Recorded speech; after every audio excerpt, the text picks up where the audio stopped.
All right, Mark Rogers TV, the voice of college football, always bringing you the best in discussion, debate, and analysis on college football. Like, comment, and subscribe, and we'll continue to bring you the very best with the best bloggers, broadcasters, and writers in the industry, and also analysis from myself. You've told me that you want lists, so we are going to spend the rest of our summer knocking out lists. Lists and predictions. They will be coming your way. I have knocked out, with some help from some guests, top 5 in the SEC at quarterback, running back, and wide receiver. Top 5 in the ACC, quarterback, running back, wide receiver, and tight end. My top 10 quarterbacks. Now we've got the top 10 running backs. And I started with a list. I looked at 38 running backs. I just don't pick these out of a hat. 38 running backs. I've got it down to 10. And the first guy on the list would not have been selected some time ago, maybe about 6 to 10 months ago. He's a group of 5 running back from Florida Atlantic. Yes, he is junior to be DEVIN Singletary, who is projected to possibly be a first-round pick in the NFL draft, who coming out of high school was ranked number 133 at running back. Let that sink in. He was the 133rd ranked running back, according to 247's composite. So the coaches and the scouts don't always get it right.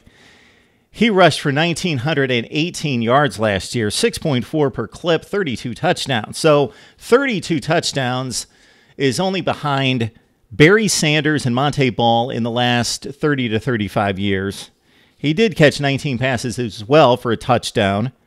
And really the one off game that he had where he didn't shred a defense was against Wisconsin on the road. So think about it.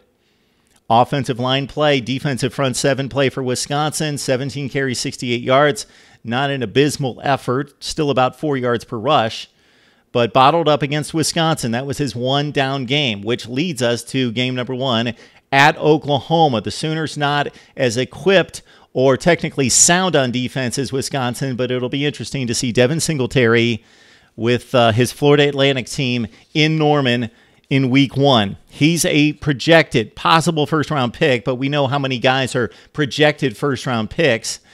These online sites forget that there are 32 spots in the first round of the NFL draft and project about 150 guys to go in the first round. But he will be a top 3 selection, most likely in the NFL draft. Could be the first group of 5 running back taken in the first round since Doug Martin by Tampa Bay in 2012.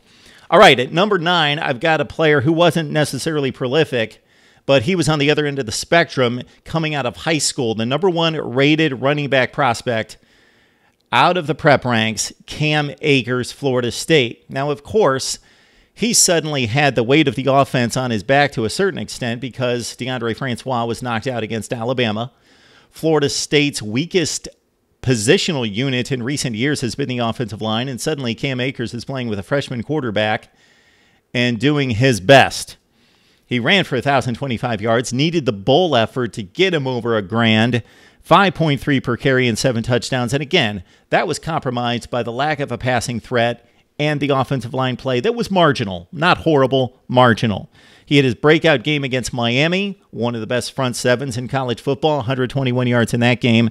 Then he ran for another 100 yards 3 other times, 4 total times in 2017.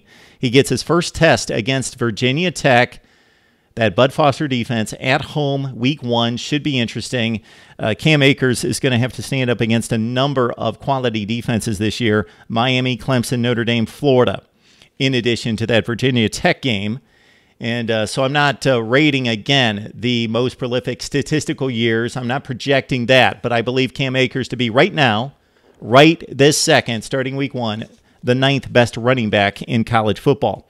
Okay, at number 8, I've got Rodney Anderson, the soon-to-be junior at Oklahoma. Final stats impressive. 6.2 per carry, 13 touchdowns, 1,161 yards.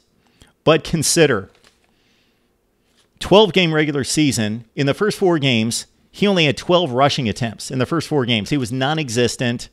They didn't need him. They didn't want him. They didn't give him the ball. All right, then he ripped off some massive games. 201 total yards against Georgia to conclude his season, of course, in the Rose Bowl loss in double overtime. If you take his final 8-game pace and apply that to 14 games in 2018, if he's able to sustain the kind of pace that he had over the back two-thirds of the season, he would total almost 2,400 yards from scrimmage.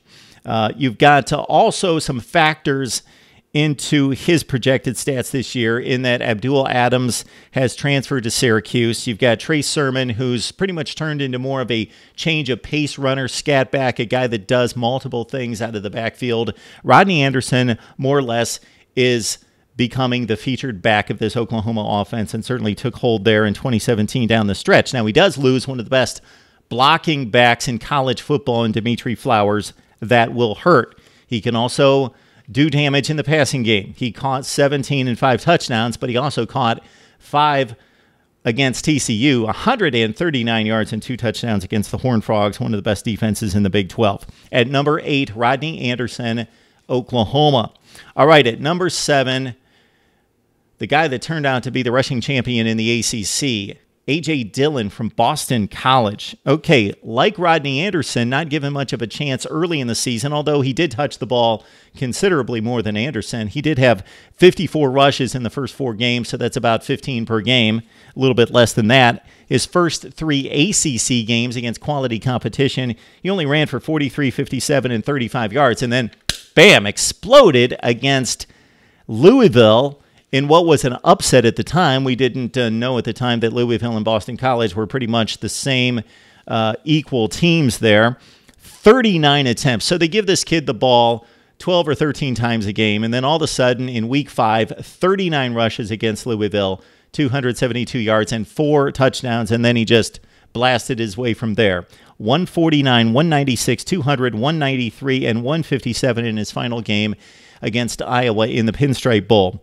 Now, BC will have, most likely, it looks like it because of the receiver core and because of Anthony Brown coming back at quarterback, probably the best passing game that they have had under Steve Adazio in 6 years. So that does one of 2 things, and it both benefits A.J. Dillon. It basically benefits him, but statistically benefits him in that the defenses can't key on him as much. But on the flip side, the BC offense could be more balanced and not need him quite as much as they did in 2017. All right, A.J. Dillon at 7. Number 6, we had to go with one of the Clemson backs, and the guy that comes to mind here as being the best based on my eyes and based on the scouting reports and the reports from the games would be Travis Etienne. 7.2 yards per carry, 766 on the ground, 5 touchdowns. He's going to be able to share the carries, stay fresh with Adam Choice in the lineup, and also, of course, Tavian Feaster. Basically, I made the decision here because Travis Etienne had better success against the good defenses in comparison to Feaster. He's also one of the fastest players in college football. Travis Etienne should have a huge 1,000-yard season for Clemson this year. And again, they're going to keep him fresh, so he is not going to have to be a workhorse. Travis Etienne at number 6 out of Clemson. All right, now to our top 5 running backs in college football for 2018. And this guy, Damien Harris, ran for 1,000 yards 2 years ago, then 1,037 last year. Very consistent, 7.1, then 7.4 yards per carry. 15 total rushing touchdowns the last 2 years. So a lot of these guys on the list did it for maybe a half season or 8 games, as in the case of Rodney Anderson or A.J. Dillon, 10 or 12 games, or the full season last year. This guy's done it 2 complete seasons at the highest level. You remember what Bo Scarborough did against the playoff competition, Washington and Clemson 2 years ago. He looked like the second coming and the next Derrick Henry. He was that big physical back that nobody wanted to get in the way of. But meanwhile, he slumped last year. He was not the same. He got banged up a little bit. And Damien Harris, for a second consecutive year, was just the most complete back on the Alabama football team. The most consistent, the most complete in regards to protecting the passer and catching passes out of the backfield as well. The most all-around gifted back for the Alabama Crimson Tide, with experience coming into a senior season. Certainly could have gone to the NFL, but he said, we've got a special team here at Alabama. We can win it all again. I wanted to come back. At number 5, Damien Harris, Alabama. 4th best running back in college football is DeAndre Swift of Georgia. He ran for 618 yards, 7.6 per carry, 3 touchdowns last year. Now there's no Nick Chubb. There's no Sony Michel in the way. He is going to get the bulk of the reps. He told his prep school coach as a freshman in high school, way back in 2013, that he just had to play in the SEC. He didn't know where, but he wanted to play among the best. He wanted to play the best defenses, and he's done it. He's taken them on.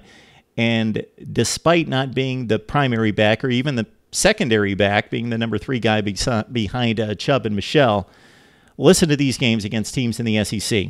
10 carries, 69 yards against a top 10 Mississippi State defense. 6 carries, 94 yards against Mizzou. He went 7 for 66 against Kentucky. And then in the SEC championship game against that Auburn front, 7 carries, 88 yards in the SEC championship game. My number 4 running back coming into 2018 is DeAndre Swift. I'm projecting him to explode here this fall for the Georgia Bulldogs.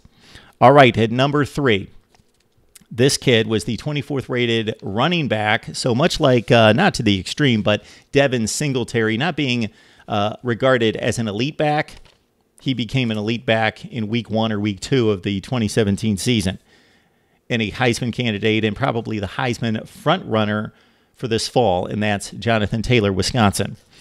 He was only the 8th rated prospect out of the state of New Jersey and a top 350 to 360 player overall coming out of high school, but immediately he take the reins. Corey Clement moved on to the NFL after rushing for almost 1,400 yards and 13 touchdowns for Wisconsin the previous season, and we saw what Clement did, won a Super Bowl, and Jonathan Taylor takes over, and he runs for 100 yards 10 times, runs for 200 yards 3 times, 1,977 yards, 6.6 per carry, 13 touchdowns. Really his only off week against Ohio State in that great defensive front in the Big Ten championship game. 15 carries for 41 yards. Then he bounced back against another tremendous front 7 in Miami for 130 yards in the Orange Bowl. Our number 3 running back in college football is Jonathan Taylor out of Wisconsin. All right, at number 2, we go to a back who is less relied upon than Jonathan Taylor. May not have the statistics, but again, I am rating who I believe to be the 10 best running backs, not that they will meet the statistical standards of rating them based on just yardage and touchdowns. This guy is more explosive than Jonathan Taylor. He is J.K. Dobbins of Ohio State. 1,403 yards, 7.2 per carry, and 7 touchdowns. Of course, he gets relieved by Michael Weber, who's probably going to push 1,000 yards himself. So what happened last year was Weber was the starter heading into 2017. He had hamstring issues and other injuries. J.K. Dobbins got the ball against Indiana, and in week 1, he took it for 181 yards and a couple touchdowns and wouldn't give it back and was the starter from week 1 on. His cutting ability is just tremendous, his change of direction, and he also has more power than you would expect out of a freshman. He ran against the best defenses extremely well. Michigan State, Michigan, Wisconsin, he ran for 124, 101, and 174 yards on just 17 carries against that Wisconsin defense in the Big Ten championship game. So we go at number 2 with J.K. Dobbins from Ohio State on our top 10 running backs list. And now on to the number 1 running back in all of college football. I don't think it's much of a guess. Didn't have to do any real analysis for this. No research needed. Just opened my eyes last season and just watched him run, even on a bad ankle for the last few games of the season. Bryce Love, Stanford. All right, 2,118 yards, 8.1 per carry and 19 touchdowns. He had 1,200-yard games. He ran for 263 against UCLA and 301 yards against Arizona State. And no, does Arizona State have a great defense? No. But who runs for 300 yards against them? Nobody but Bryce Love. Yes, he had that ankle injury, and if you watched him play in the Pac-12 championship game and in the bowl game against TCU, it was noticeable.